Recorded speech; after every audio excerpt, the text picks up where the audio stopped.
Estimados participantes, reciban un cordial saludo. Yo soy la profesora Yajaira Olivo y vamos a continuar con esta parte de la evaluación del sistema de abastecimiento de agua potable.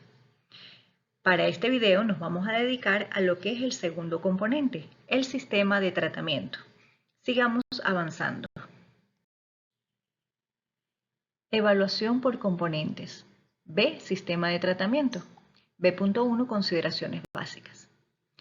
Antes de iniciar nuestra respectiva evaluación del sistema de tratamiento, que es uno de los más importantes dentro del sistema de abastecimiento de agua potable, ya que me va a definir o a determinar la verdadera aptitud del agua para el consumo humano, es importante que revisemos las normas sanitarias de calidad del agua potable, publicadas en Gaceta Oficial número 36.395 del 13 de febrero de 1998 y que continúan vigentes. Esta norma nos dice que el agua para consumo debe tener las siguientes características. La primera es que debe presentar, mejor dicho, o debe tener como ausencia total de coliformes fecales, es decir, 0 por cada muestras de 100 mililitros. Además, el 95% de las muestras de 100 mililitros analizadas en la red de distribución no deberá indicar la presencia de organismos coliformes totales durante cualquier periodo de 12 meses consecutivos. Además, en ningún caso deberá detectarse organismos coliformes totales en 2 muestras consecutivas de 100 mililitros provenientes del mismo sitio. Y finalmente, el agua potable no debe contener bajo ninguna circunstancia agentes patógenos como virus, bacterias, hongos, protozoarios ni helmintos. Ahora bien, para poder realizar la evaluación de nuestro sistema de tratamiento es muy importante que este sistema cumpla con estas características al agua que va a ser entregada a la población. Sigamos avanzando. Evaluación por componentes. B. Sistema de tratamiento. Fíjense, en este cuadro tenemos los métodos de tratamiento más comunes y va o está clasificado en función del objetivo del tratamiento. Recordemos que dependiendo de la calidad inicial que presente el agua cruda, debemos adaptarla a través de una serie de tratamientos necesarios para que cumpla con las condiciones de calidad que han sido determinadas en la norma. Así, por ejemplo, si nuestro objetivo de tratamiento es remover la materia orgánica, esté esta de forma suspendida y coloidal, los métodos de tratamiento que podemos emplear son la microfiltración, la sedimentación, la coagulación, la flotación, la filtración rápida, la filtración lenta y la infiltración en bancos de arena. Si nuestro objetivo es realizar la desinfección, podemos entonces apoyarnos en las siguientes operaciones o en los siguientes métodos de tratamiento: en cloración, ozonización, radiación ultravioleta o filtración lenta. Si también deseamos realizar la remoción de sabor y olor y de microcontaminantes orgánicos, podemos entonces utilizar la filtración en carbón activado, la aireación o el carbón activado dosificado. Si nuestro objetivo es realizar el ablandamiento de un agua muy dura a través de la corrección del pH, podemos utilizar la dosificación de bases como el hidróxido de sodio, el hidróxido de calcio, el óxido de calcio o el carbonato sódico. O también podemos realizar la filtración en piedra caliza. Si por otro lado lo que se desea es realizar la remoción de compuestos volátiles como dióxido de carbono, amoníaco, sulfuro de hidrógeno, metano, entre otros, podemos utilizar la aireación o los filtros biológicos. También podemos utilizar el intercambio iónico para realizar ablandamiento y desmineralización. Y si finalmente estamos en la presencia de un agua salobre o salada que queramos utilizar para el consumo humano, debemos proceder a realizar la desalinización. Y para ello contamos con algunos métodos como es la destilación, la electrodiálisis y la ósmosis inversa. La aplicación o la explicación de cada uno de estos métodos de tratamiento los podemos conseguir en la bibliografía especializada. Sin embargo, en las clases anteriores ya hemos considerado la parte conceptual y procedimental de los métodos de tratamiento convencionales que normalmente utilizamos para potabilizar el agua. Evaluación del sistema de abastecimiento de agua potable. B. Sistema de tratamiento. B.3. Procesos para tratar aguas subterráneas. Sabemos que la calidad del agua subterránea va a depender básicamente de los siguientes factores. La composición del suelo, es decir, la presencia de materia orgánica, de minerales, etc. De la contaminación por actividades humanas en los alrededores. Esto es realmente uno de los factores que debemos tomar en cuenta al momento de realizar las diversas formas de protección de los pozos.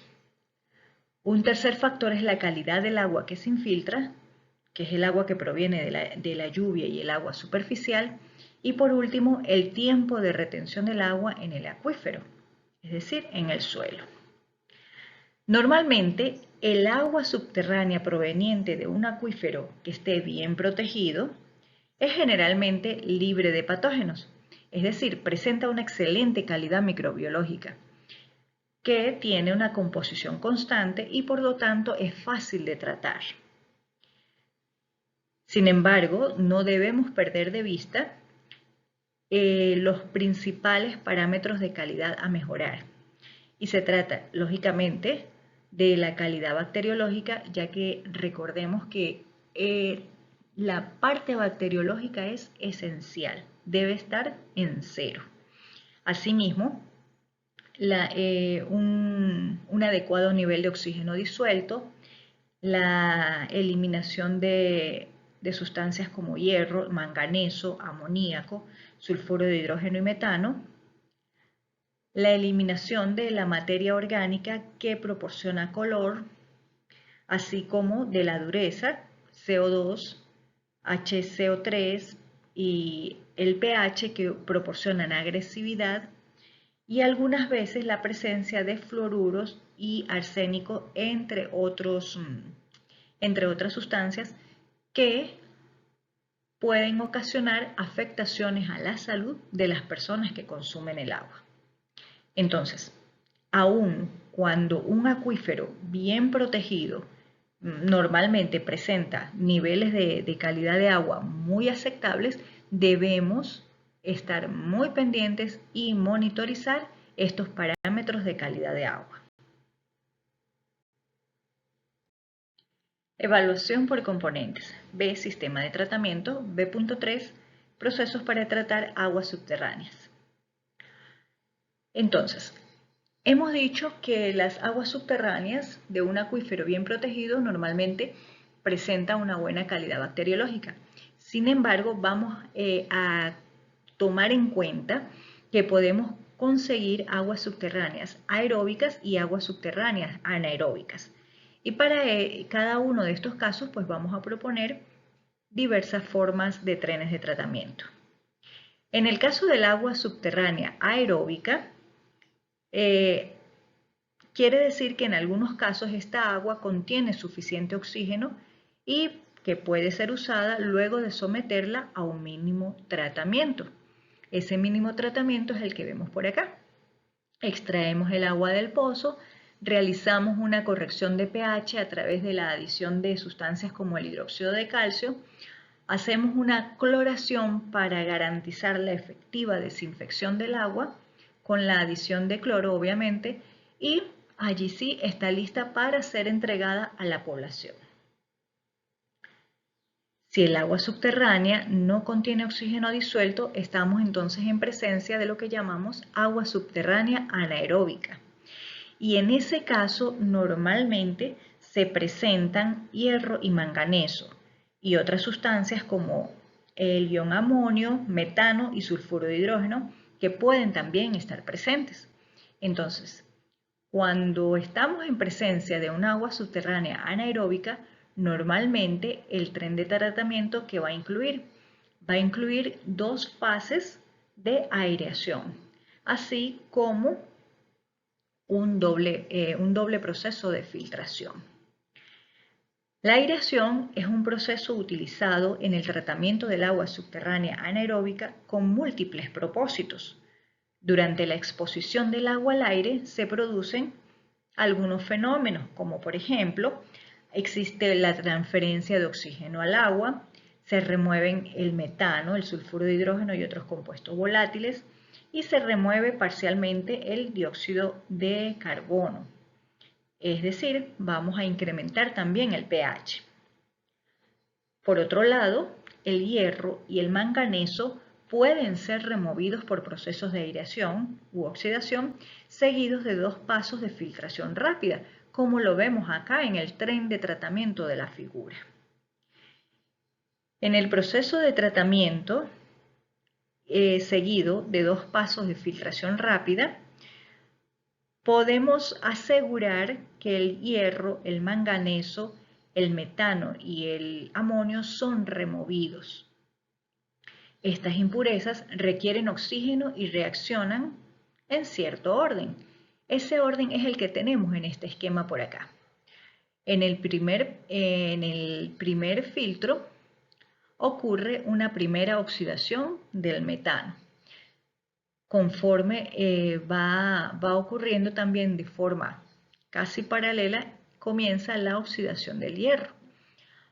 Luego, cuando pasamos al segundo filtro, comienza la oxidación del ion amonio y finaliza con la oxidación del manganeso.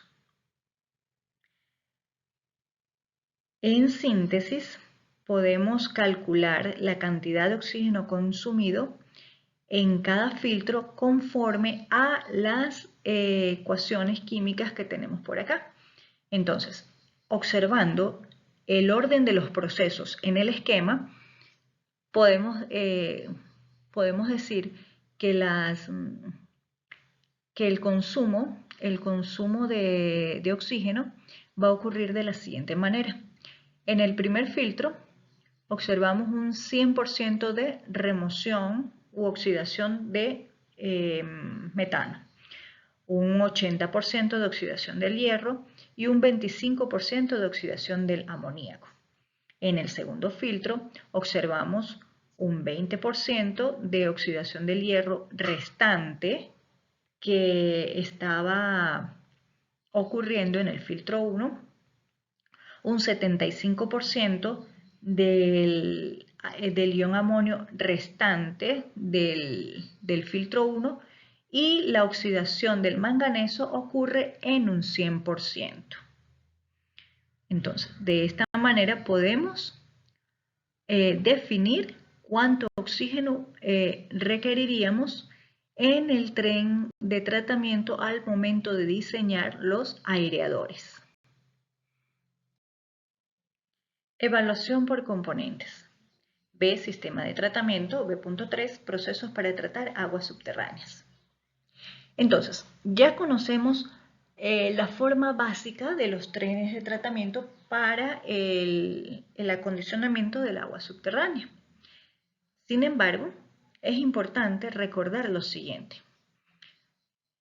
El acondicionamiento del agua o el post-tratamiento, del agua subterránea debería incluir la corrección del pH después de la filtración para evitar la agresividad en el agua y la cloración para evitar el crecimiento bacteriano en la red de distribución y para compensar el riesgo de contaminación del agua en pasos sucesivos de aireación.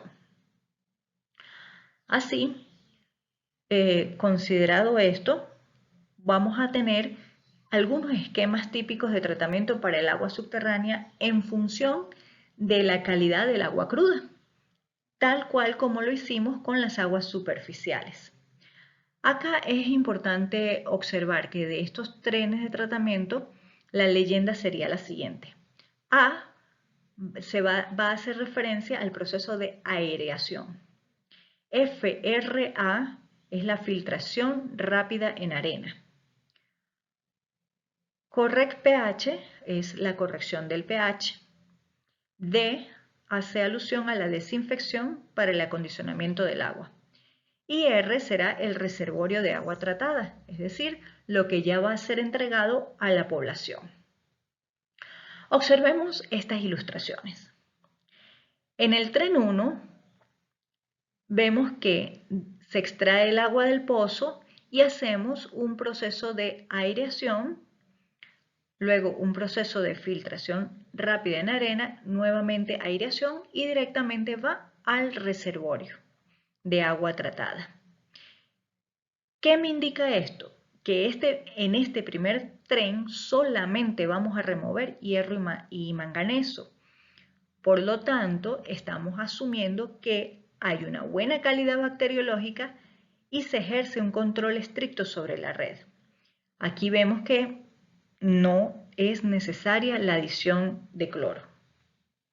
Este es en la menor cantidad de los casos en realidad.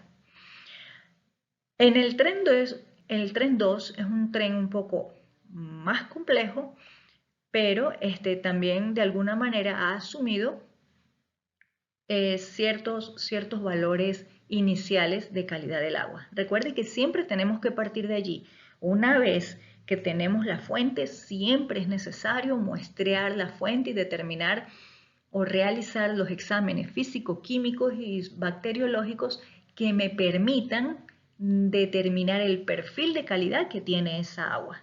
Y de esa manera entonces voy a proponer el tren de tratamiento o voy a validar el tren de tratamiento que ya existe.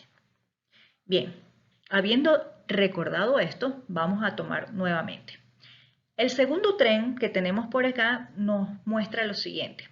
Tenemos aireación, filtro rápido de arena, aireación, luego corrección de pH, desinfección y de allí al reservorio. ¿Qué me indica esto? Que la aireación, por supuesto, la voy a utilizar para la remoción de hierro y manganeso. Pero además estamos procurando garantizar la calidad bacteriológica con la adición de cloro. Y también estamos procurando garantizar la no agresividad del agua con la corrección del pH. Por eso es que agregamos entonces este par de operaciones al final y antes de la entrega en el reservorio. En el tren 3 vemos un proceso un poco más complejo. Vemos una triple aireación. ¿Qué me indica esto? Que el agua del pozo, el agua cruda, contiene una gran cantidad de hierro y manganeso. Por lo tanto, es necesario realizar estos tres procesos de aireación. Y hay que estar pendientes también de la corrección del sabor del agua, porque la alta presencia de hierro y manganeso no solamente influye en el color, también influye en las otras características organolépticas que inciden sobre la aceptabilidad del agua. Entre esos el sabor. Por eso es importante corregir el sabor del agua. Sin embargo, ¿qué vemos por acá? Podríamos tomar en cuenta que existe una excelente calidad bacteriológica porque no hay una necesidad de adición de cloro. Simplemente la triple aireación con el filtro rápido de arena y de allí al reservorio.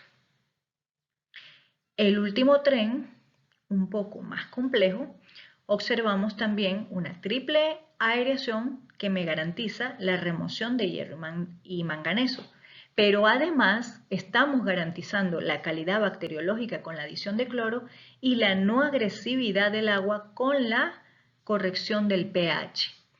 Entonces, este último tren es un poco más complejo, pero de alguna manera toma en cuenta los aspectos que deben ser removidos del agua subterránea para que esté en condiciones de ser perfectamente potable para los usuarios. Entonces, así podemos ver que tanto las aguas superficiales como las aguas subterráneas van a requerir de diversos trenes de tratamiento. No es alcance de este curso diseñar cada una de las unidades, sin embargo, dentro del aula van a encontrar material de apoyo y fuera del aula también van a encontrar bibliografía especializada para el diseño específico de cada una de estas unidades. Continuamos. Evaluación por componentes. B. Sistema de tratamiento. B.4. Procesos para tratar aguas superficiales. En este apartado vamos ahora a considerar todos los conceptos y los procedimientos para el tratamiento de aguas superficiales. Así entonces, primero hablaremos sobre los parámetros básicos involucrados, luego tomaremos en cuenta las actividades humanas que contaminan las aguas superficiales para que nos sirva de introducción a los procesos para el tratamiento de aguas superficiales. También revisaremos lo que son los esquemas tradicionales para el tratamiento de las aguas superficiales y a partir de allí entonces comenzamos con lo que es la determinación de la capacidad de diseño de una planta potabilizadora. Estudiaremos las variaciones de suministro a nivel diario y a nivel anual. Realizaremos el cálculo de la demanda de agua presente y futura. Asimismo, realizaremos el cálculo del suministro y la producción. Realizaremos la determinación del periodo de diseño de la planta y finalmente hablaremos sobre las fases para la planificación de una planta potabilizadora. Sigamos avanzando. Evaluación por componentes. B. Sistema de tratamiento. B.4. Procesos para tratar aguas superficiales.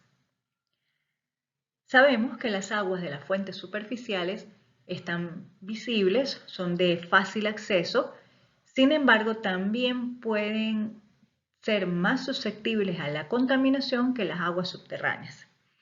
Por eso es que para determinar o para garantizar la potabilidad del agua, debemos incluir parámetros que deben ser observados. El primero de ellos tiene que ver con la calidad bacteriológica. Ya lo hemos dicho, la norma indica que no puede existir ningún tipo de patógeno, de microorganismo patógeno que afecte la calidad del agua. Además de eso, vamos a tomar en cuenta los aspectos organolépticos que tienen que ver con el nivel de aceptabilidad del agua. Así vamos a considerar la presencia de materia suspendida y turbiedad, la materia orgánica que contiene hierro y manganeso y que también proporcionan color al agua, y aspectos o parámetros de dureza, la presencia de dióxido de carbono, de bicarbonatos, el control del pH y la posible agresividad que pueda presentar el agua. Entonces, en función de estos parámetros básicos que son medidos, que son determinados en la fuente a través de un muestreo de calidad, podemos entonces determinar los procesos necesarios dentro del tren de tratamiento o validar el tren de tratamiento que esté utilizando esa población. Ahora bien, aparte de la naturaleza de la fuente, también debemos considerar las actividades humanas que contaminan las aguas superficiales y que pueden afectar a la fuente que estemos empleando. Entre esas actividades humanas, la primera de ellas es, por supuesto, la deforestación. La deforestación acarrea erosión. La erosión incrementa los niveles de escorrentía y con ello hay un terrible arrastre de materia suspendida. El incremento de la población es otro factor u otra actividad que no se queda atrás. El incremento de la población, que además genera un aumento de producción de residuos y de aguas residuales, incrementa la presencia de amonio, fosfatos, DBO, entre otros parámetros que afectan la calidad de las aguas superficiales. También vamos a tomar en cuenta la presencia de actividades agrícolas, porque las actividades agrícolas incrementan los niveles de materia orgánica, de herbicidas, de pesticidas y de cualquier otro agrotóxico que se pueda estar empleando. Esto ocurre a través del arrastre de estas sustancias y que contaminan el agua superficial. También las actividades industriales. Las actividades industriales pueden proporcionar microcontaminantes orgánicos, puede también generar o procurar metales pesados a la fuente, fenoles, entre otras sustancias. Y si además tenemos ríos o cuerpos de agua donde ocurra actividades como navegación, podemos encontrar la presencia de aceites y grasas en la fuente superficial. Entonces, considerando todas estas actividades humanas que pueden contaminar las aguas superficiales, hacemos la evaluación de este componente. Una cosa que es muy importante tomar en cuenta es que las tomas de agua para abastecimiento humano en ríos deben ubicarse aguas arriba de los centros poblados para de alguna manera tratar de solventar la presencia de todos estos contaminantes que pudieran afectar la calidad del agua superficial. Y esto tiene un aspecto económico también a tomar en cuenta, señores, porque en la medida que el agua esté menos apta o más contaminada, implica que los procesos de tratamiento deben ser más complejos y por lo tanto más costosos. Entonces, por eso es que uno de los aspectos que privan para la ubicación de las tomas de agua para abastecimiento urbano es que deben estar aguas arriba de estos centros poblados. Por acá tenemos un esquema típico. El proceso de tratamiento de aguas superficiales lo realizamos porque hemos dicho que el agua debe ser químicamente estable y biológicamente segura. Por lo tanto, es necesaria la inactivación de organismos patógenos. Es decir, la adecuada desinfección siempre va a ser necesaria, además de la remoción de la turbiedad y del color. Por acá tenemos un ejemplo de un arreglo. Algunos procesos que la mayoría de ellos son convencionales, pero algunos un poco más sofisticados. Pero vamos a revisarlos todos.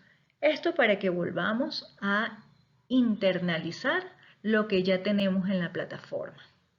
Veamos. En el número 1 tenemos que el agua es bombeada a la planta de tratamiento desde el depósito o la corriente a través de pantallas giratorias que están en el número 2. Luego, en el número 3 vamos a encontrar que el sulfato de aluminio es agregado para causar la floculación. Después de una mezcla rápida de unos 20 o 40 minutos, el agua permanece en 4, que es la cuenca de sedimentación, mientras se produce la sedimentación del floc.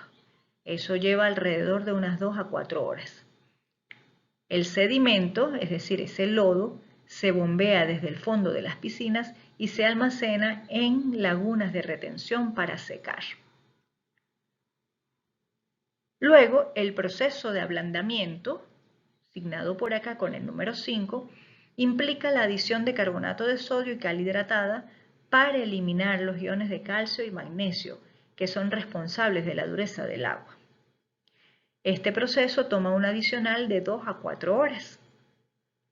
Y por cada libra de sustancia química utilizada en el proceso de tratamiento se eliminan 2 libras. Después de un proceso de sedimentación adicional, que lo encontramos por acá en la piscina que observamos con el número 6, se agrega dióxido de carbono para bajar el nivel de pH a aproximadamente 7,8. El agua aquí se mantiene en una cuenca estabilizadora durante otras 2 o 4 horas más, que es este número 7.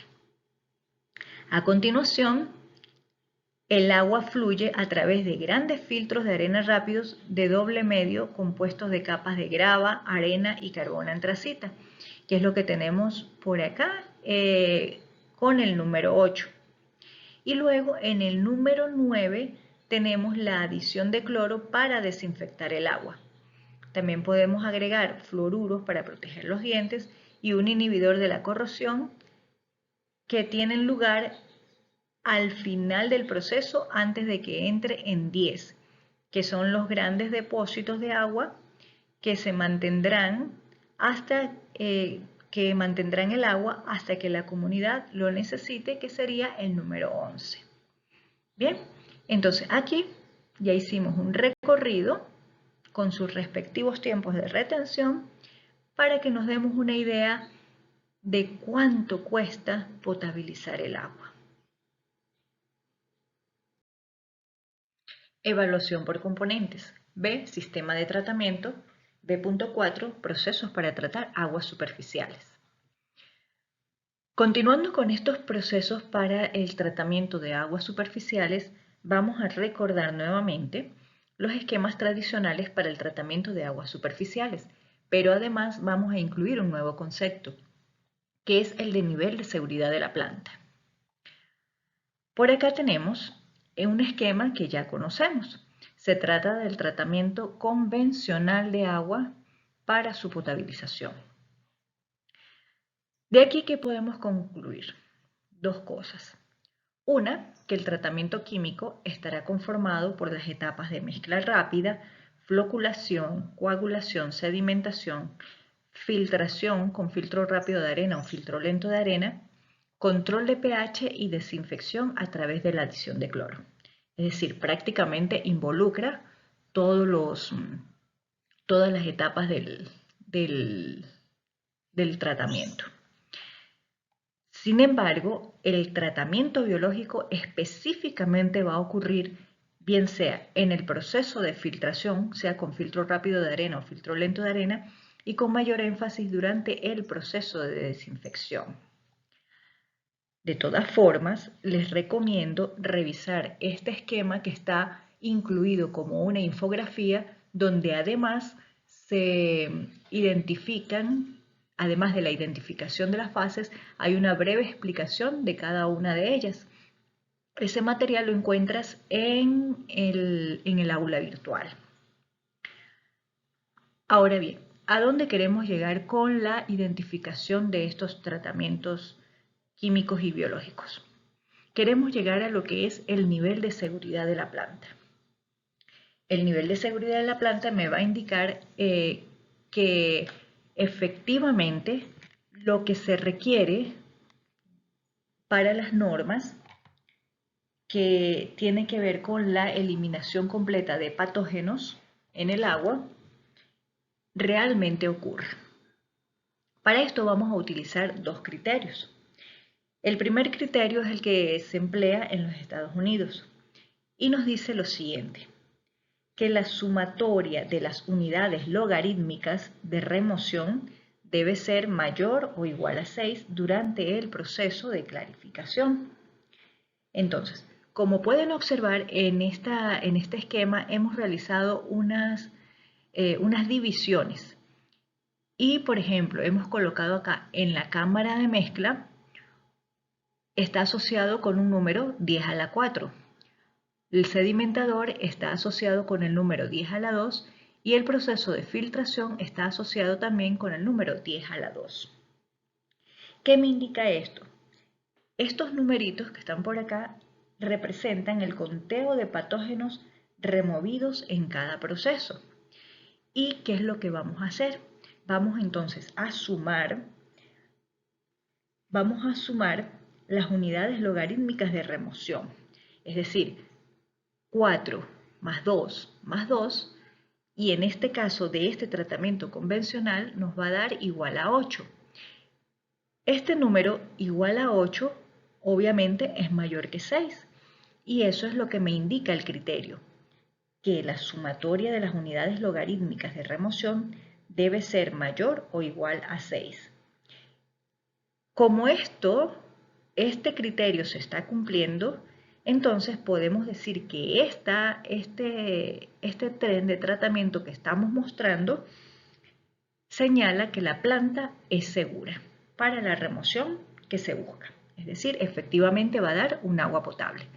Claro, esto considerando que todos los procesos trabajen de forma apropiada, y por eso es que estamos trabajando estamos realizando en esta clase la evaluación por componente. Un detalle importante por acá es un datico, que la unidad de desinfección o el filtro lento de arena, ambas tienen un valor directamente de 10 a la 6, es decir, proporciona de una vez 6 unidades de seguridad, que es el mínimo requerido por este criterio. Un segundo criterio lo trabajamos o lo traemos desde Europa, y me dicen que el tren de tratamiento debe tener doble barrera de desinfección. En este caso no se va a cuantificar, solamente se va a identificar. Y esas dobles barreras serían, para el caso de la barrera 1, el proceso de clarificación, y la barrera 2, el proceso de desinfección. La desinfección es con cloro, y la poscloración, recuerden que la poscloración me va a permitir garantizar el cloro residual. Entonces, como vemos por acá, tenemos estos dos criterios, uno de forma cuantitativa, uno de forma cualitativa, que me permite tener una visión general acerca de la capacidad de la planta para remover los patógenos, que al final de cuentas es el objetivo de nuestra planta. Bien, de esta manera entonces ya tenemos un poco más claro cómo y por qué deben funcionar estos esquemas para el tratamiento de aguas superficiales. Sigamos. Evaluación por componentes. B. Sistema de tratamiento. B.4. Procesos para tratar aguas superficiales. Tipos de cloración. La cloración, hemos dicho que es un proceso muy importante porque permite garantizar la desinfección o la ausencia de patógenos en el agua.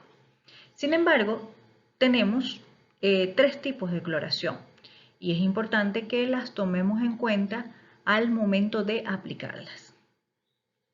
La primera de ellas es la precloración.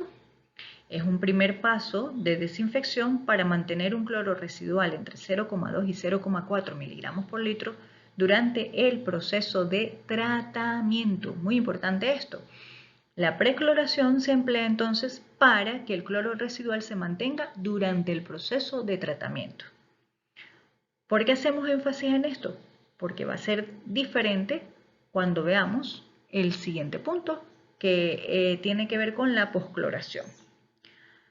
Entre estos dos va a existir la cloración a punto de quiebre. La cloración a punto de quiebre tiene como objetivo oxidar todo el ion amonio presente en el agua y la oxidación parcial de la materia orgánica, a fin de dosificar suficiente cloro residual para una eficiente desinfección. Es aplicado en casos de agua de mala calidad a fin de oxidar hierro y manganeso, eliminar sabores, limitar el crecimiento bacteriano en los filtros, resultado de un aumento de la corrida en los filtros, y la prevención de crecimiento bacteriano aguas abajo en el tratamiento. Entonces, el proceso de cloración a punto de quiebre lo representamos en este gráfico. Observamos por acá que está dividido en 4 zonas. En el primer sector se explica por el gasto de cloro atribuible a la oxidación de sustancias orgánicas.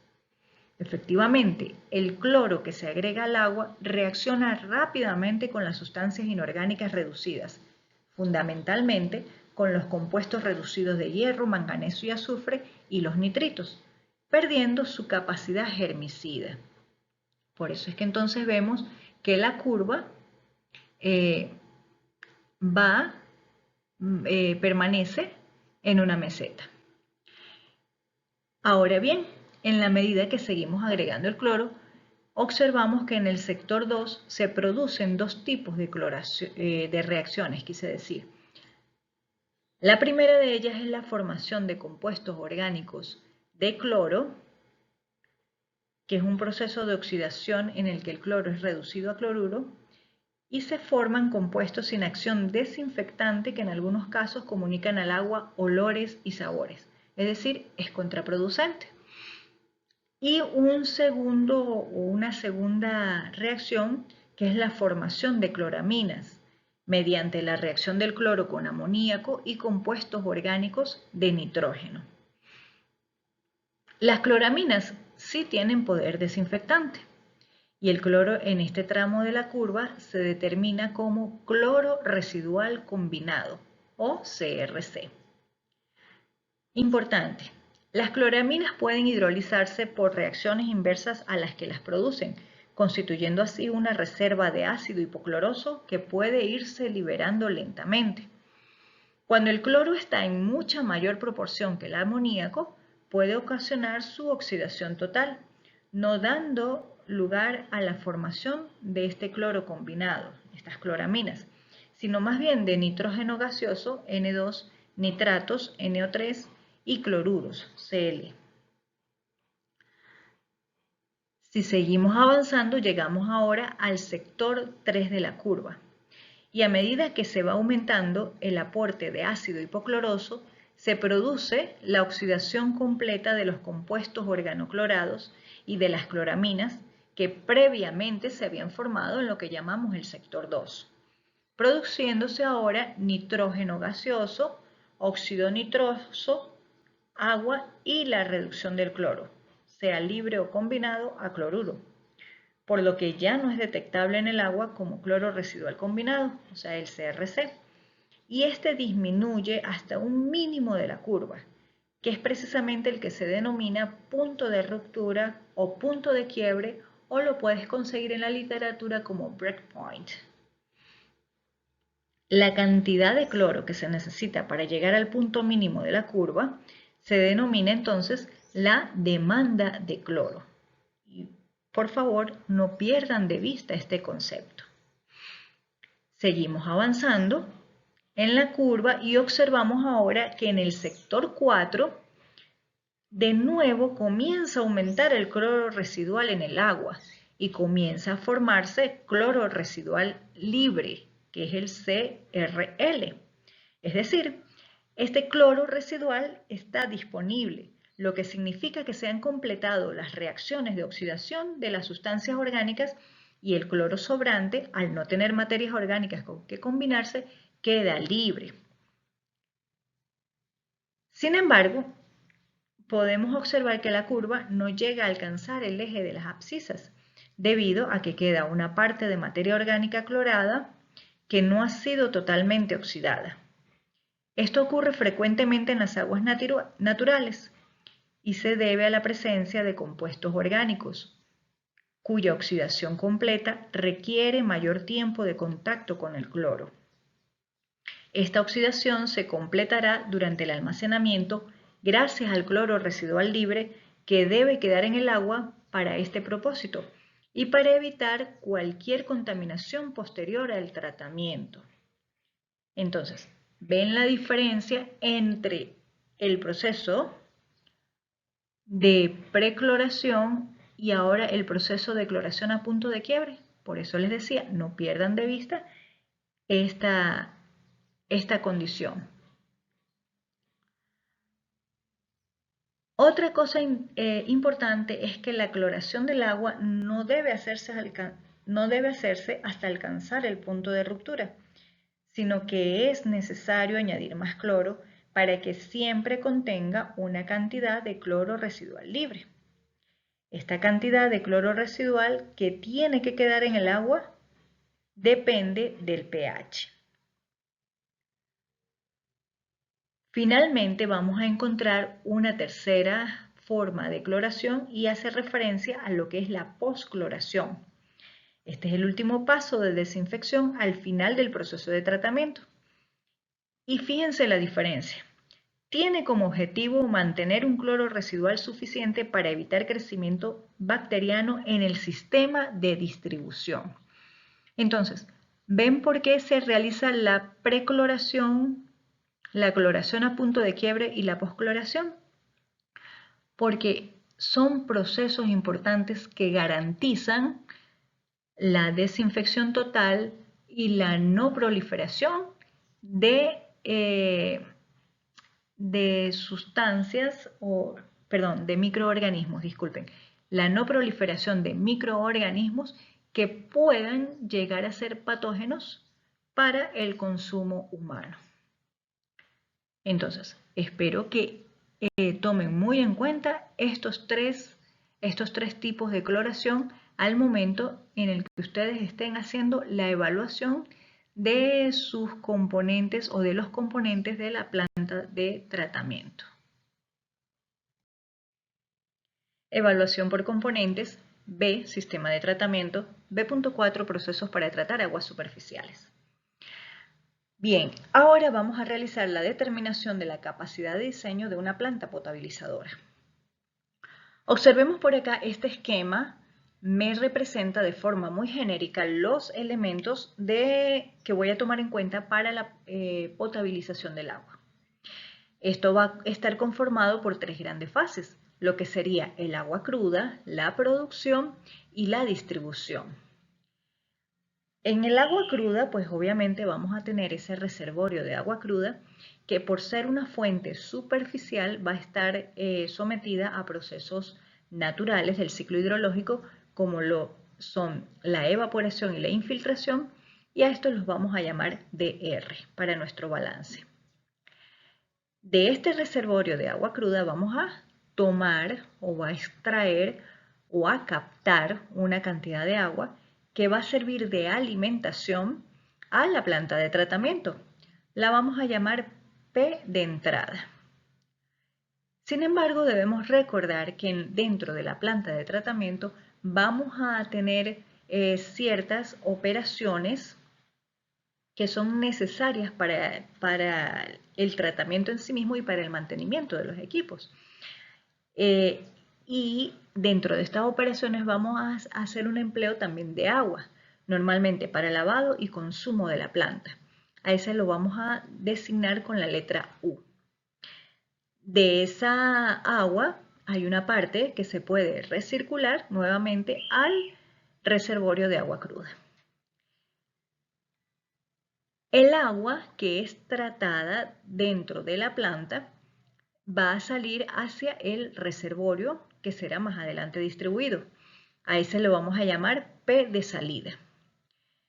Y no vamos a considerar un almacenamiento como tal dentro del balance.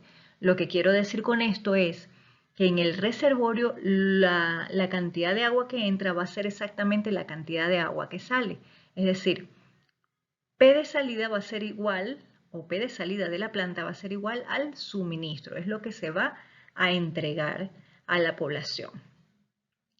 En esta entrega, que la designamos como fase de distribución, vamos a tener lo que es el agua de consumo o el consumo de agua WC y la demanda de agua WD. No vamos a volver a repetir estos conceptos porque ya estoy segura de que los tienen claros. Sin embargo, también sabemos que el agua consumida no es la misma agua demandada. Además, tenemos lo que llamamos las fugas en la distribución o las pérdidas, que obviamente son indeseables, pero hay que contabilizarlas también. Entonces, si hacemos un balance de masa o varios balances de masa, en las unidades de este esquema, ¿qué vamos a encontrar? Si hacemos un balance de agua general, toda el agua que alimenta al reservorio de agua cruda, R, va a ser igual a DR, que son las pérdidas por evaporación e infiltración, más U, que es el agua para lavado y consumo de la planta, más L, que son las fugas en la distribución, más WD, que es el agua demandada. Ese sería nuestro balance general. Luego, siguiendo esta misma lógica de análisis, podemos encontrar que la producción de agua en la planta va a ser igual al suministro más el agua para lavado y consumo. O sea, P es igual a S más U. Donde U va a ser igual a un porcentaje que lo vamos a expresar como porcentaje de P. Es decir, el agua que consume la planta representa un porcentaje del agua que la misma produce. Por eso estamos representando esta tercera ecuación. U es igual a U minúscula por P, que es igual al porcentaje de P. Tenemos algunos valores o unos rangos de valores que nos pueden servir de guía. Para el caso de las aguas superficiales, podemos tomar un valor de U que va entre 7 y 10%. Y para el caso de las aguas subterráneas, ese valor de U va entre 2 y 4%. Estos son valores tomados de la bibliografía especializada. Bien, por último, el suministro, entonces, ¿quién va a ser? S va a ser igual al agua demandada, WD, más las fugas en la distribución. Debemos recordar que la demanda la calculamos a partir de los datos de población y dotación. Eso ya lo hemos realizado en clases anteriores. Vamos a ver un ejemplo desarrollado en la siguiente diapositiva para que podamos comprender un poquito mejor el uso de estas ecuaciones. Evaluación por componentes. B, sistema de tratamiento. B.4, procesos para tratar aguas superficiales. Bien, ahora vamos a trabajar sobre lo que son las variaciones de suministro S a nivel diario, es decir, cada 24 horas y a nivel anual. Fíjense, hasta ahora hemos hablado de una dotación fija que sirve de base para calcular la producción que debe generar la planta potabilizadora. Pues cuando se habla de suministro de agua S y pérdidas fijas, se están calculando realmente el promedio de suministro horario. Y con este valor, que lo vamos a llamar promedio S horario, y es lo que tenemos en la primera curva, llegamos a esta distribución. Observen entonces que en el gráfico del suministro horario con respecto al tiempo en las horas del día, vamos a tener tres valores. Un valor que me representa el menor suministro horario, un valor que me representa el mayor suministro horario y un promedio entre esos valores, el promedio de suministro horario.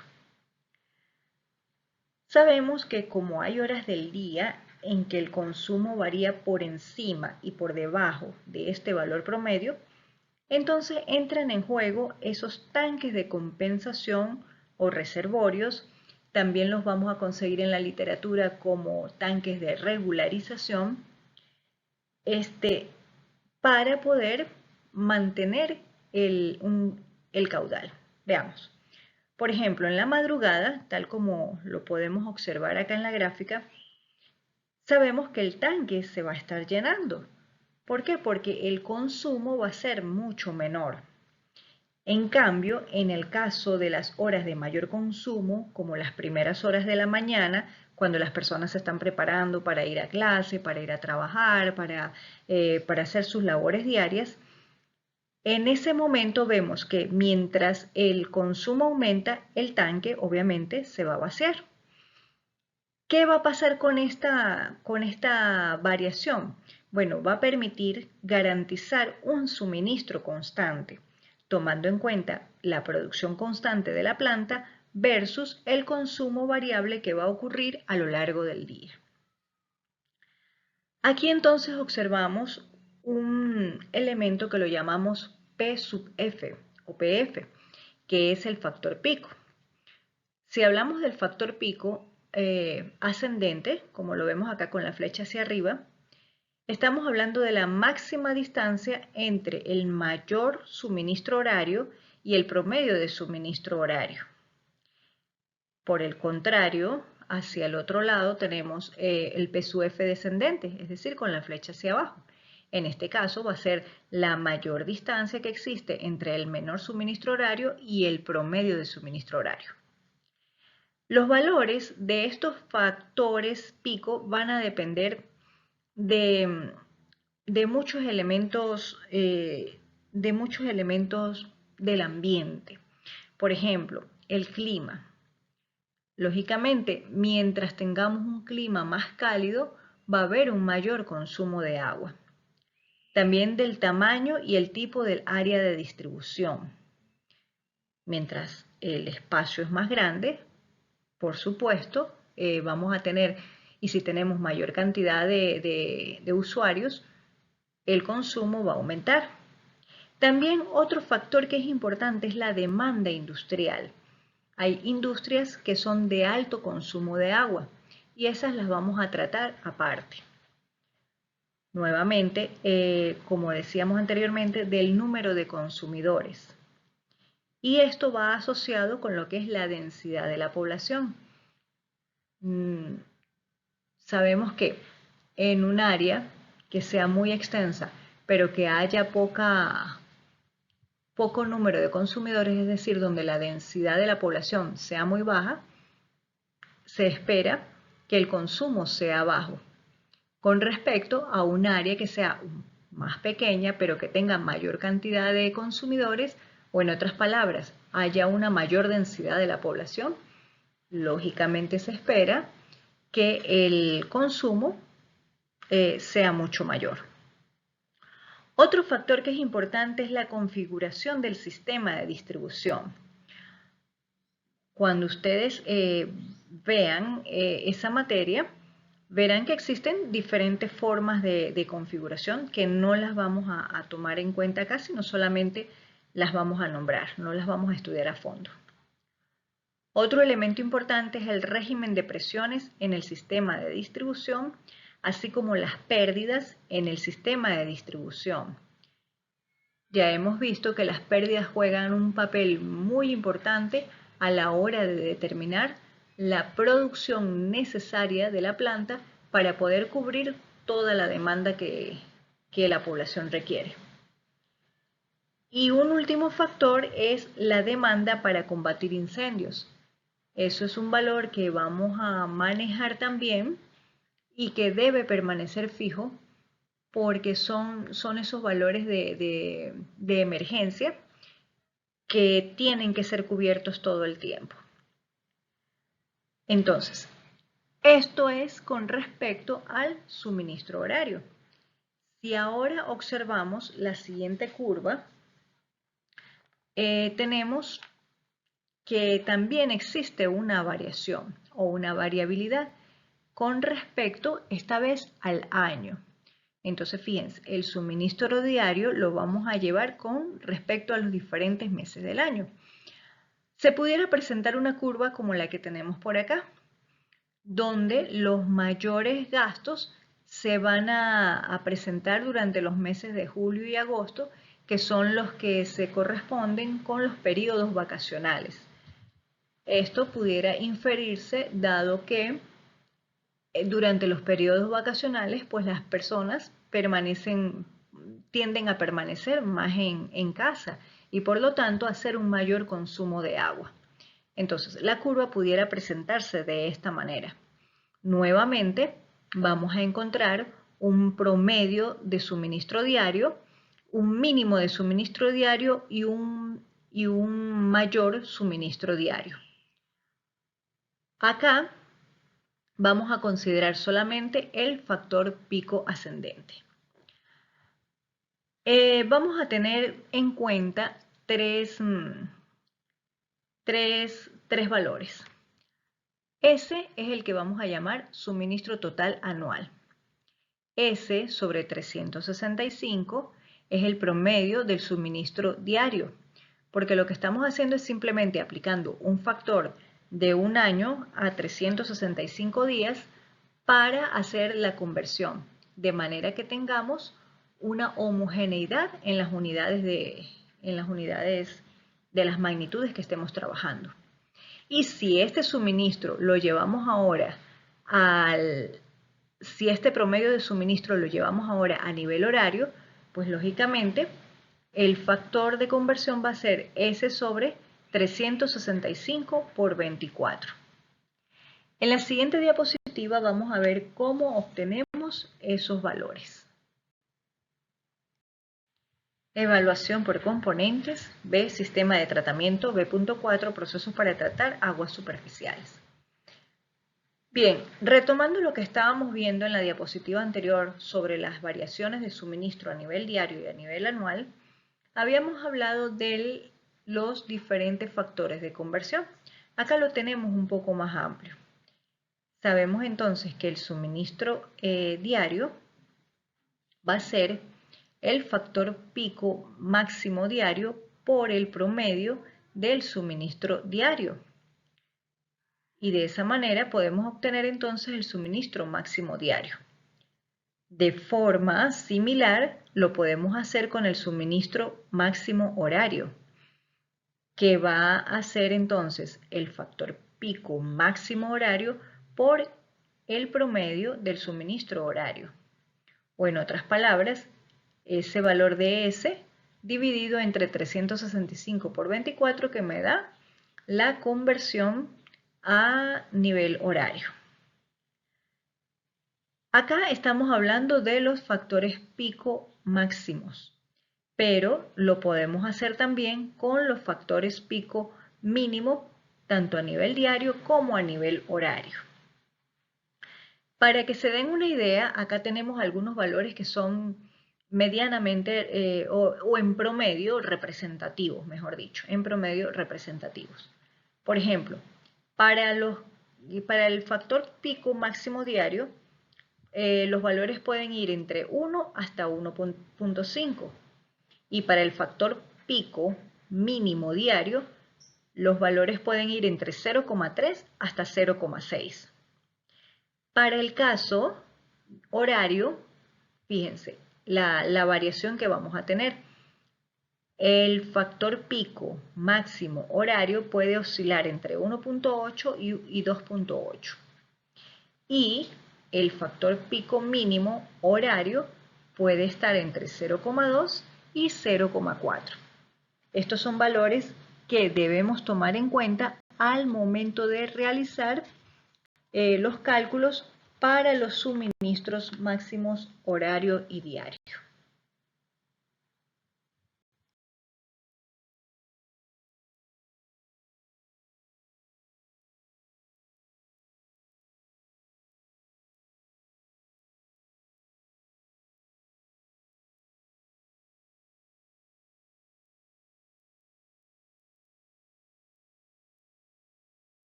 Evaluación por componentes. B. Sistema de tratamiento. B.4.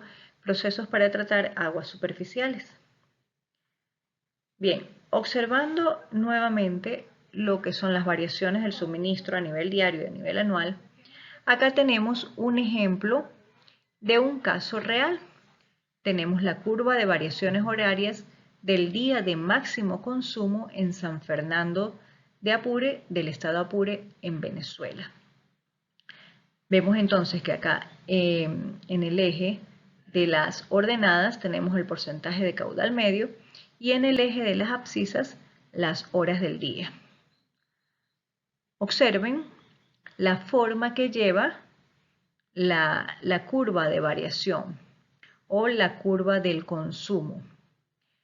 Tal como lo habíamos dicho, las primeras horas de la mañana son las que representan siempre el máximo consumo normalmente en las zonas urbanas. Entonces aquí tenemos el caudal máximo, caudal no, el consumo máximo horario, que viene siendo 1.64 veces del consumo máximo. Y siendo el consumo máximo lo que los autores llamarían el consumo medio del día de máximo consumo. Para ese caso fue un registro de 38,19 litros por segundo. Y luego tenemos la otra representación que es el QM, que es el consumo medio, que está ubicado en 23,88 litros por segundo. Entonces, observen la forma en la que se desarrolla este tipo de curvas y lo que nos permite definir algunas funciones matemáticas que luego, más adelante, nos servirá para hacer algunas proyecciones. Entonces, los dejo con este caso real, revísenlo para que puedan sacar sus propias conclusiones.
Evaluación por componentes.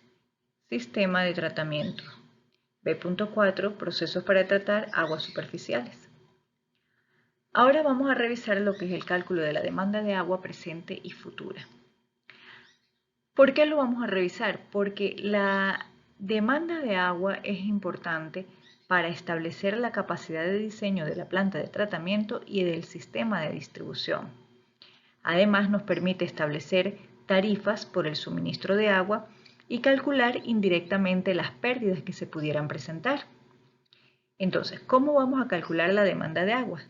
Simplemente vamos a sumar la demanda de uso doméstico, la demanda por uso industrial, que incluye el uso comercial, y las demandas por otros usos. Entonces, vamos a obtener una ecuación donde WD, que es la demanda de agua, va a ser igual a D más I más O.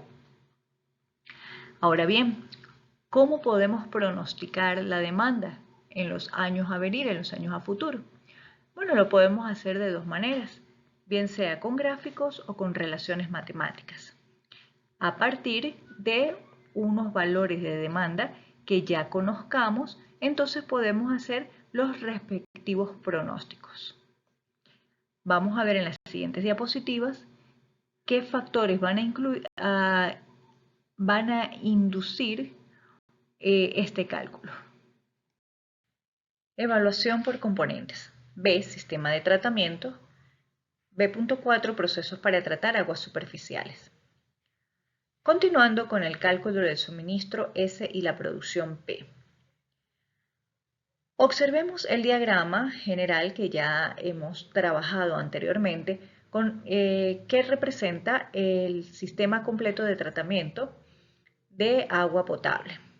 Entonces, tomando el último componente, observamos que el suministro es igual a la demanda de agua más las pérdidas en la distribución.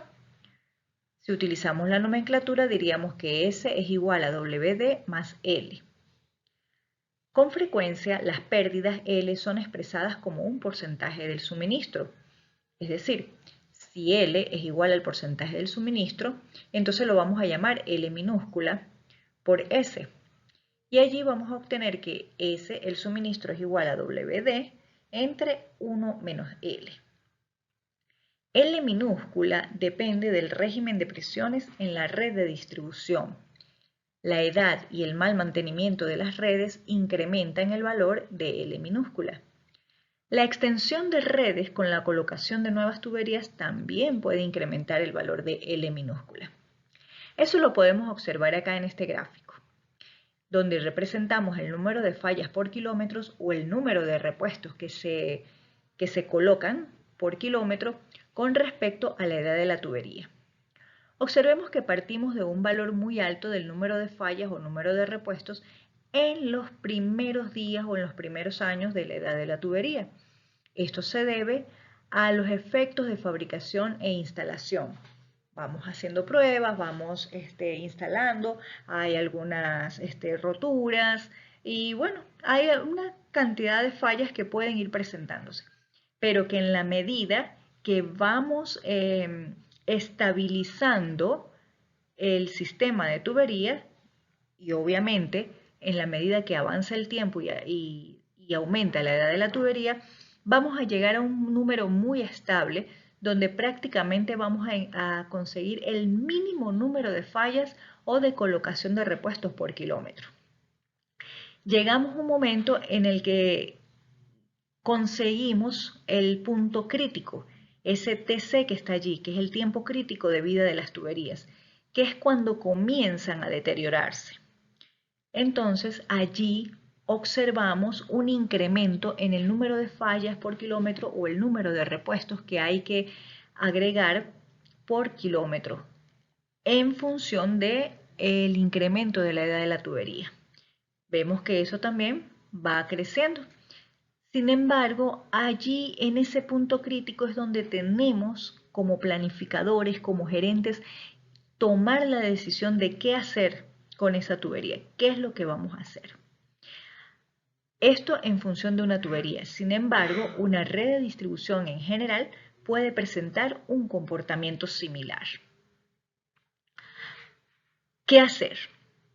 Las empresas de agua, los gerentes, pueden hacer cambiar el valor de L minúscula con el tiempo. si ponen en práctica políticas y planes de agua no contabilizada, que son las que llamamos las pérdidas físicas.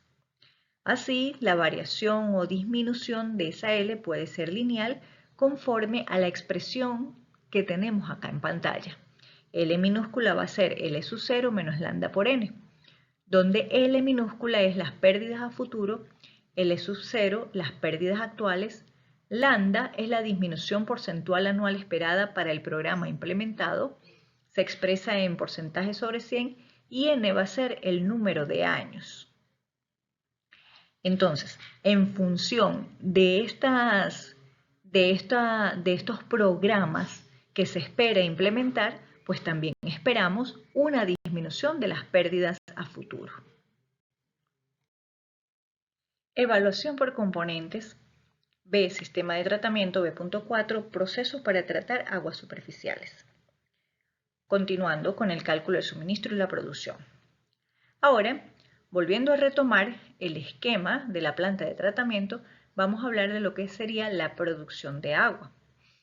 La producción de agua va a ser igual al suministro más el consumo de agua en la planta, que lo vamos a asignar con la letra U. Es decir, P va a ser igual a S más U, donde el agua que consume una planta depende también del tipo de planta y se representa como un porcentaje del agua producida. Es decir, U mayúscula va a ser igual a U minúscula por P, o lo que es lo mismo un porcentaje de P. Los valores de U minúscula van a ir en ciertos rangos en función de si estamos trabajando con aguas superficiales o si lo estamos haciendo con aguas subterráneas. Para el caso de las aguas superficiales, el valor de U va entre 7 y 10%, mientras que para las aguas subterráneas los valores son mucho más bajos, entre 2 y 4%. Entonces, en resumen, ¿qué tenemos? Que el suministro de agua va a ser igual al agua demandada más las pérdidas o las fugas en la distribución. S igual a WD más L. Además, la demanda de agua va a ser igual, o la demanda total WD va a ser igual a la suma de las demandas domésticas más las demandas industriales y comerciales más las demandas por otros usos. Y la producción de la planta tiene que tomar en cuenta entonces el suministro más esa agua que utiliza la planta para su propia operación y mantenimiento, es decir, las aguas para el lavado y consumo de la planta. Con respecto a las demandas, es importante tomar en cuenta lo siguiente, que la demanda de, bien sea demanda doméstica, industrial o por otros usos, siempre se va a estar en función de la población. Bien, entonces, si estamos hablando de la demanda doméstica, por ejemplo, va a ser igual a la dotación por el número de la población o el número de habitantes, y en este caso lo multiplicamos por 365 por 10 a la menos 3 para expresarlos como metro cúbico por año. De forma similar lo hacemos con las demandas industriales y con las demandas por otros usos. Entonces, ¿qué podemos inferir de estas ecuaciones? Que el modelo de prospección de la población es muy importante para realizar estos cálculos.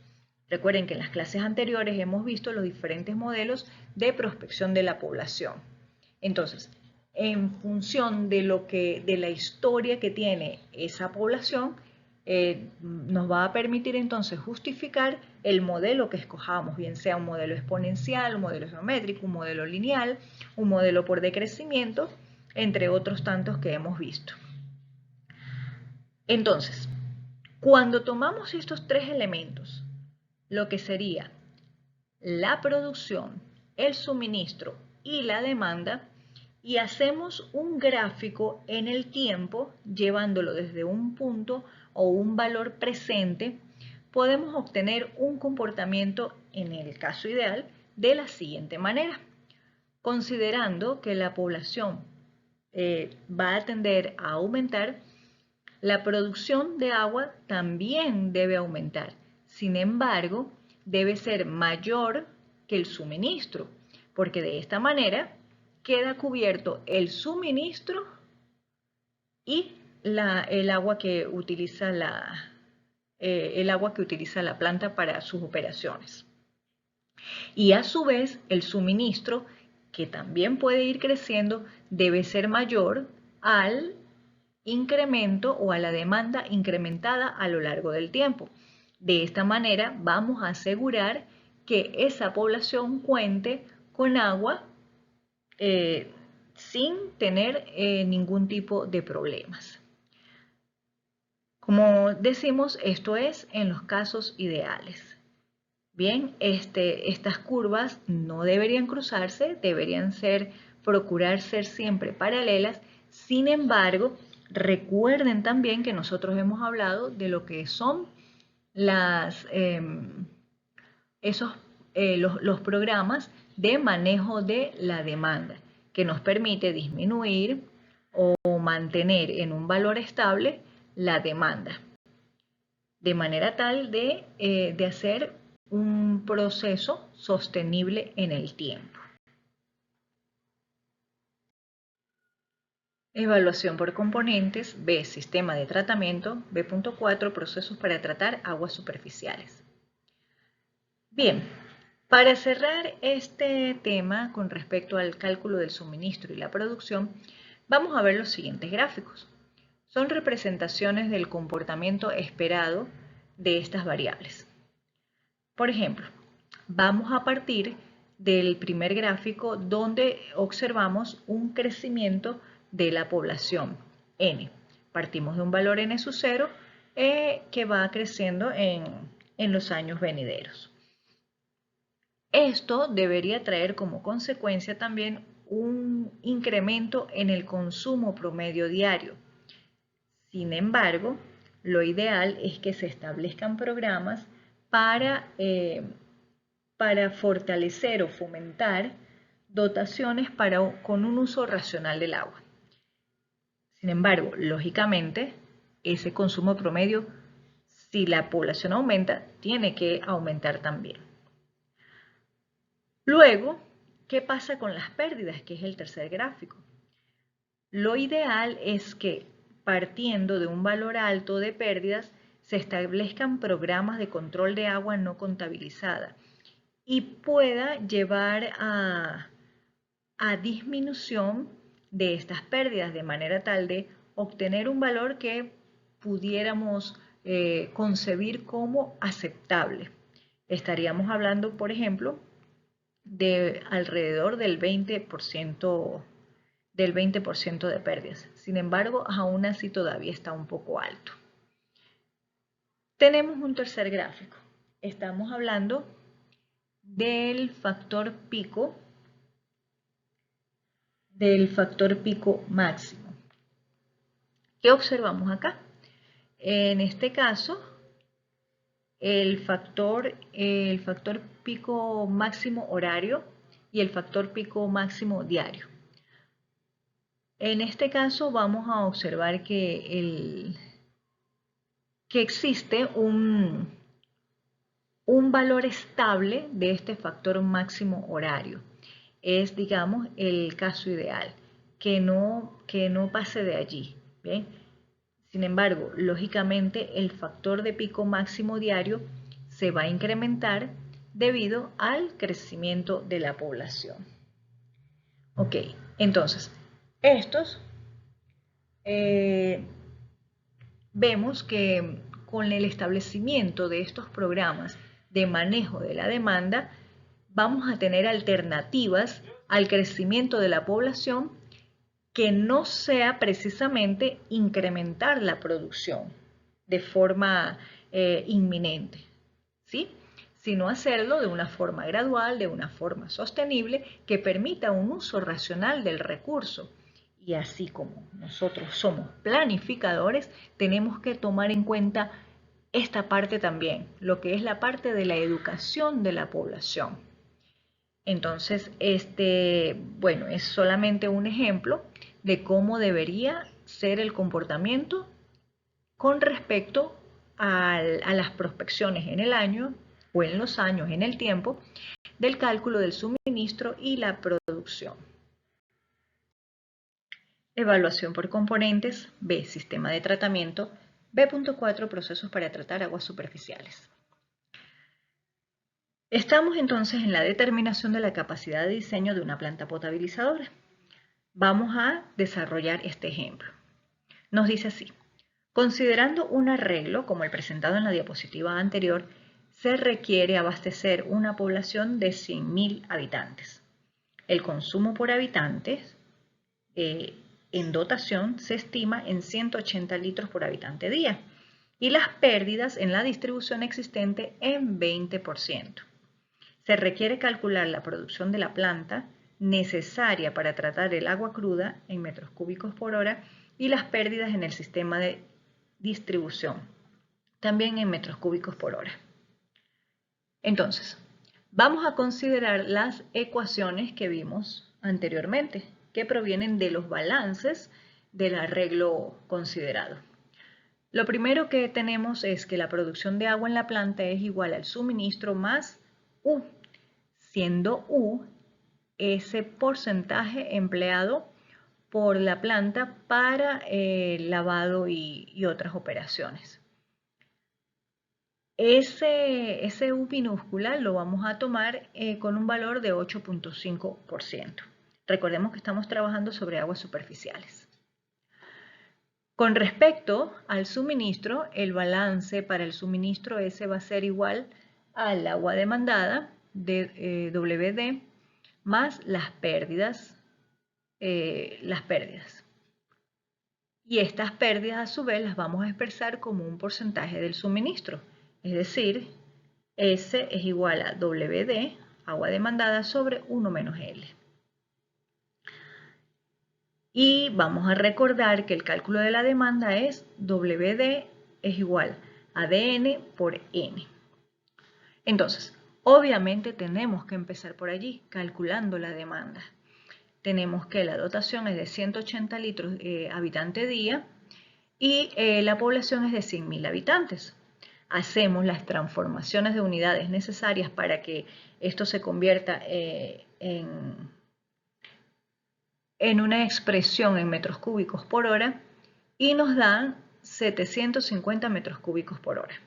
Esa sería la demanda de agua.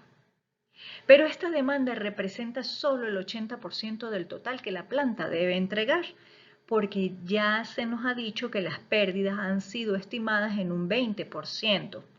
Entonces, si sustituimos estos valores en la ecuación de suministro, tenemos que S va a ser igual a 750 entre 1 menos 0,2, lo cual nos arroja un valor de 937,50 metros cúbicos por hora. Ese sería el suministro que tiene que realizar la planta. Y las pérdidas, entonces, ¿qué van a hacer? Va a ser lo que la planta suministra menos lo que la población consume. Esa diferencia es la que está siendo contabilizada como pérdida. Eso nos da un valor de 187,50 metros cúbicos por hora. Por lo tanto, tomando en consideración estos valores que estamos calculando, podemos decir que la producción de la planta será igual al suministro sobre 1 menos el valor del U de 8,5% que hemos estimado para aguas superficiales, lo que arroja un valor de 1024,59 metros cúbicos por hora. ¿Qué quiere decir esto? Que para una población de 100.000 habitantes, donde se estima una dotación de 180 litros por habitante por día y unas pérdidas del 20%, la planta debe producir 1024,59 metros cúbicos por hora. Bueno, espero que este ejemplo les sirva para aclarar un poco más lo que tiene que ver con la capacidad de diseño de la planta potabilizadora. Vamos ahora a tomar otros conceptos que son necesarios internalizar. Sigamos avanzando.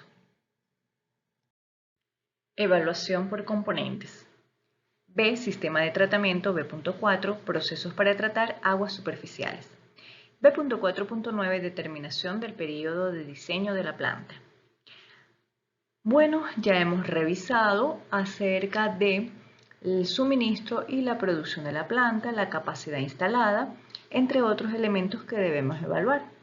Pero cuando estamos planificando es importante también tomar en cuenta cuál va a ser el periodo de diseño de la planta. 10 años, 20 años, 25, 30. ¿Qué nos puede dar respuesta?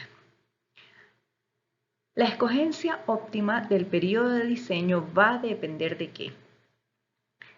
De 6 factores importantes. La primera es las tasas de interés y la inflación que se puedan presentar. Luego vamos a tomar en cuenta lo que son los costos locales de construcción, las expectativas del crecimiento de la demanda y para eso ya sabemos cómo calcular las demandas en prospección. Por otro lado, y es muy importante, lo que son las restricciones presupuestarias. Además, debemos considerar la incertidumbre en la producción del comportamiento de la demanda y, por supuesto, los factores políticos y estratégicos que de alguna manera influyen de forma directa, ya que estas son grandes inversiones que normalmente realiza o bien el Estado o la empresa privada, pero son inversiones muy altas. Por eso es importante definir el periodo óptimo de diseño. Fíjense, vamos a observar este gráfico que tenemos por acá. Hablamos de lo que es la capacidad y la producción con respecto al tiempo en años. En principio, por supuesto, vamos a trabajar con una capacidad mínima cuando estemos evaluando lo que es o realizando lo que es el diseño y la construcción. Pero luego vamos a trabajar a la capacidad de producción de la planta en función del periodo de diseño que tomemos. Ese periodo de diseño debe ser menor a la vida económica y, por supuesto, menor a la vida física de la planta. ¿De qué va a depender? Si el periodo es corto, debemos considerar lo que son altas tasas de interés y una alta inversión. Y si hablamos de un periodo largo, podemos entonces disminuir estos dos factores con bajas tasas de interés y baja inversión. Entonces, en este punto es importante realizar el respectivo análisis económico y financiero que permita determinar en cuánto tiempo va a operar o cuánto tiempo va a operar la planta.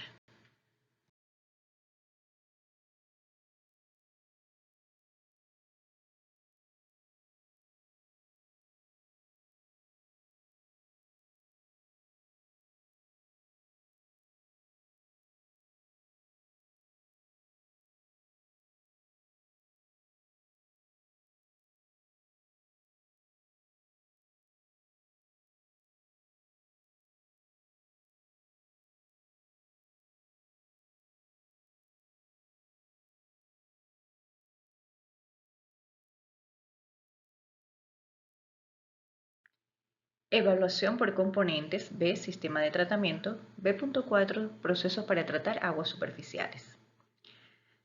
Bien, y ya para ir cerrando este punto de evaluación de los procesos para tratar aguas superficiales, vamos a hablar ahora de lo que son las fases para la planificación de una planta potabilizadora.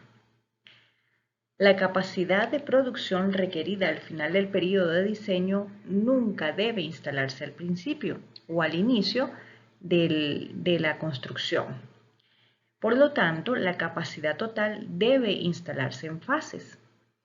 Es decir, vamos a tener 3 razones de peso para considerar las fases o la planificación por fases de una planta potabilizadora. La primera de ellas es la disponibilidad de capital, ya que recordemos, como lo dijimos en la diapositiva anterior, este tipo de proyectos requiere grandes inversiones y por supuesto grandes montos de dinero son difíciles de conseguir al principio o de una sola vez. Una segunda razón es que se reducen los excedentes en capacidad instalada, tal como lo vemos en el gráfico. Cuando tenemos un exceso de capacidad, tenemos también un exceso de costos. Una tercera razón es que ofrece la posibilidad de reconsiderar aspectos, por ejemplo, recalcular las prospecciones de la demanda o introducir métodos de tratamiento en las fases subsiguientes, debido a la contaminación de las fuentes y mejoras en los estándares de calidad de agua para el consumo. Entonces, estas tres razones de peso nos permiten a nosotros como planificadores considerar el hecho del diseño de una planta en precisamente fases y no en un solo diseño. Ahora bien, ¿cómo vamos a concebir esas fases?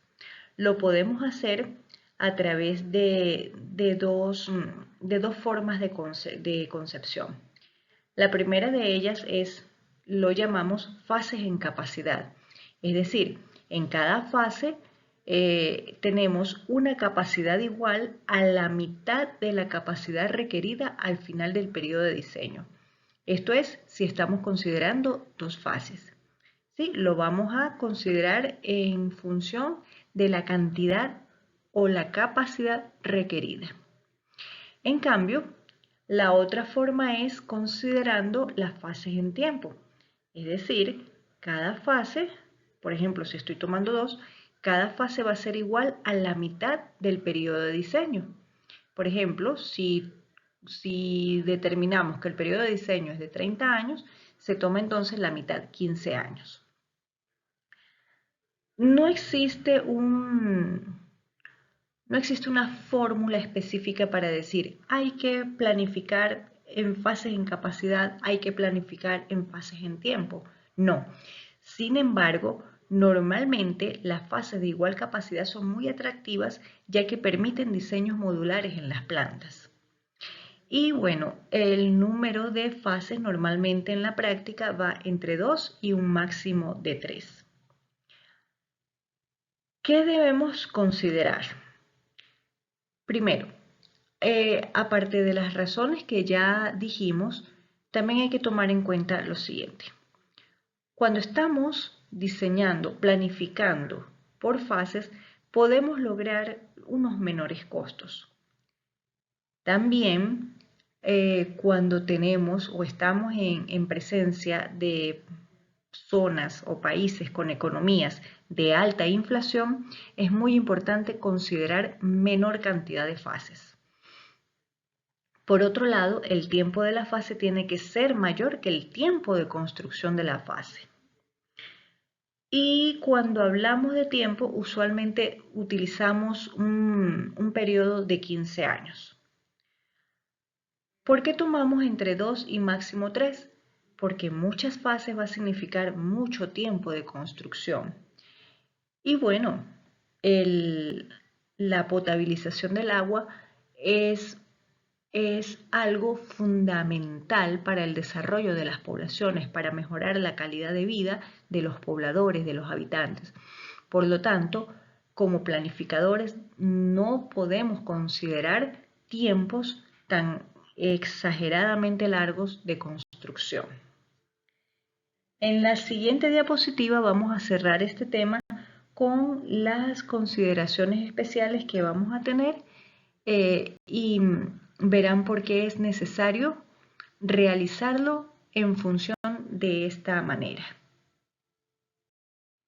Evaluación por componentes, B, sistema de tratamiento, B.4, procesos para tratar aguas superficiales. B.4.10, fases para la planificación de una planta potabilizadora. Bien, habíamos dicho que las fases se pueden representar o se pueden escoger en función de la capacidad o las fases en el tiempo. Pero vamos a darle un poco de significado práctico o significado físico a este par de conceptos.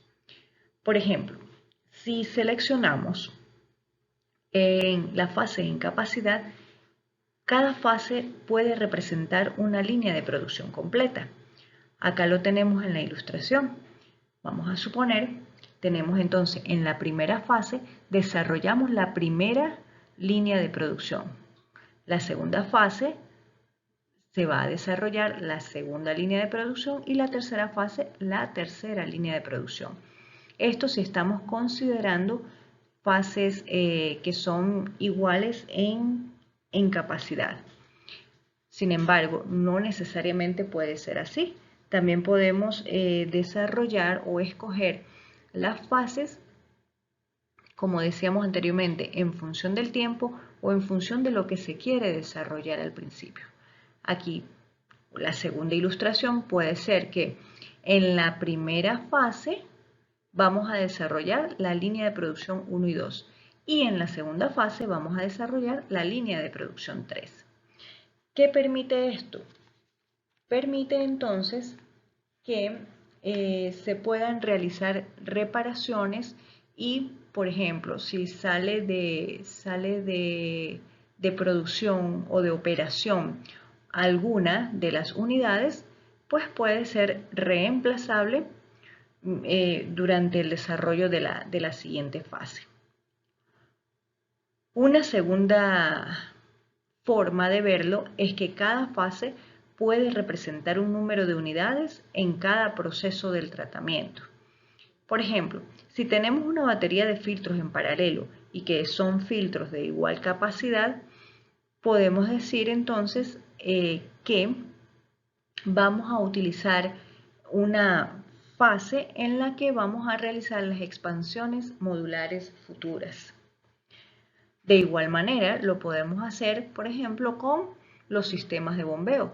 En la primera fase, por ejemplo, desarrollamos la primera bomba y en la siguiente fase vamos a desarrollar las otras dos bombas por poner en operación. Eso es por poner ejemplos, ¿bien?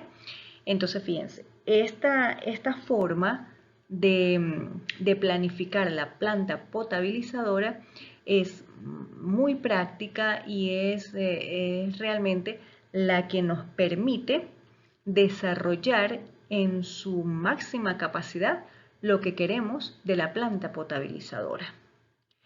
Bueno, y de esta manera entonces ya culminamos con la evaluación de los componentes para los procesos de tratamiento de aguas superficiales.